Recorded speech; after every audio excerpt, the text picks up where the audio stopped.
作為媽媽，當然希望小朋友可以培養好習慣，唔好成日喺度拖延，做嘢要有啲計劃，自動自覺學習啦。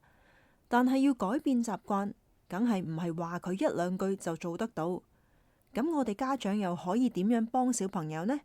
今日呢，就想同大家分享下呢本《小學生高效學習原子習慣》嘅書，希望呢本書可以幫助到你幫小朋友建立良好嘅習慣。咁點解好嘅習慣咁緊要呢？有冇試過話俾小朋友聽，叫佢專心啲讀書啦，唔好再拖啦？要好大聲咁樣話佢，可能佢先會聽話。但係冇幾耐又變翻係一樣。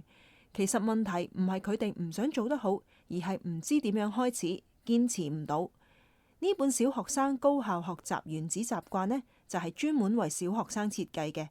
咁原版嘅原子習慣呢，主要就係話俾大人聽點樣可以做到，而呢本小學生版呢，就用咗更加多小朋友可以理解嘅例子。書入面呢，有用到大谷翔平作為一個例子。點解佢可以成為世界級嘅運動員呢？咁首先講下大谷翔平係邊個先啦。我諗好多人都熟悉佢噶啦。佢係一位日本嘅著名棒球選手，亦係全球唯一一個能夠同時擔任投手同打擊手嘅職業棒球選手。佢憑住出色嘅球技喺美國職棒大聯盟 MLB 闖出名堂，成為咧全世界都知名嘅運動員。咁佢成功嘅關鍵，其實唔單止係天賦，而係習慣。佢細個嗰陣已經用曼陀羅計劃表嚟拆解目標，例如加強體能、提升專注力、改善控球技巧等等，然後每日堅持實行。呢種方法其實就係小學生高效學習原子習慣入面講到嘅細微改變帶來巨大影響。呢本書透過簡單易明嘅方法，教小朋友點樣培養好習慣，改掉壞習慣，令自己一步步變得更加好。重點一，微小習慣嘅力量。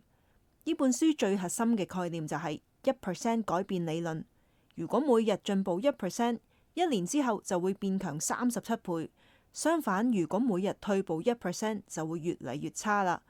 例如，每日做10分鐘英文練習，一年之後英文水平就會大提升。而每日連10分鐘都唔做，淨係掛住玩手機，學業表現自然就下降啦。作為家長呢，我睇完之後都覺得最值得小朋友學習嘅就係呢個細微選擇會累積嘅概念。諗深一層，其實學習唔使下下都谷得佢咁勁，鼓勵下佢每日進步少少。例如做一頁數學、寫一句英文，日子有功，進步就會變得好明顯啦。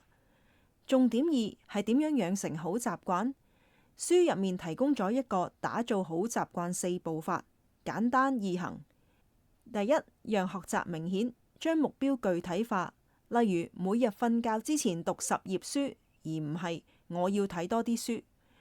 第二，讓習慣有吸引力，例如用習慣堆疊，刷牙後立即溫習1個生字，讓新習慣同埋舊習慣連結。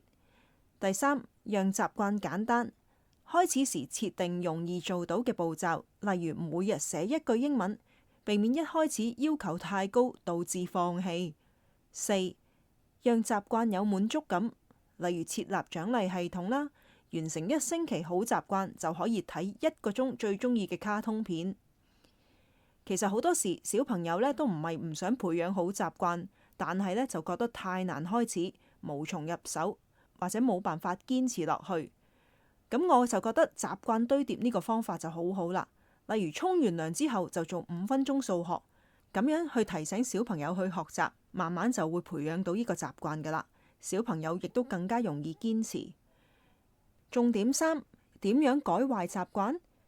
如果小朋友想戒壞習慣，例如打機打到做唔到功課，可以反向運用4步法。第一，讓壞習慣唔明顯，例如做功課嗰陣收埋手機，唔好放喺台面上，增加誘惑。第二，讓壞習慣冇吸引力，提醒自己打機太耐會影響學業成績，甚至用自我對話嚟克制。3，讓壞習慣困難，例如設定手機密碼，或者係要完成所有功課先可以開機。4，讓壞習慣冇滿足感，如果打機影響溫習，可以設立懲罰，例如少睇一集動畫，減少壞習慣帶來嘅快感。咁我發現呢，單靠講道理，其實小朋友係好難講得聽嘅。但係如果用令壞習慣困難呢招呢，效果會好好多。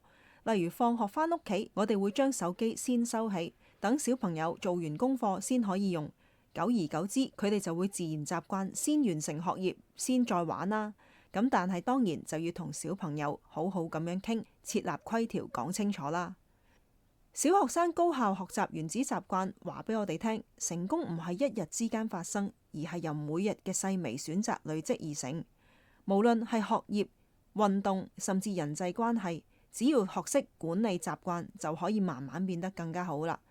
希望大家嘅小朋友都可以設立目標，由小小嘅習慣開始，然後一步一步咁樣進步，就好似大谷翔平一樣，用細微改變創造驚人嘅成就。如果你都中意呢類型嘅書評，記得 like 同 subscribe 我哋，支持下我哋呢個頻道。我哋下次見。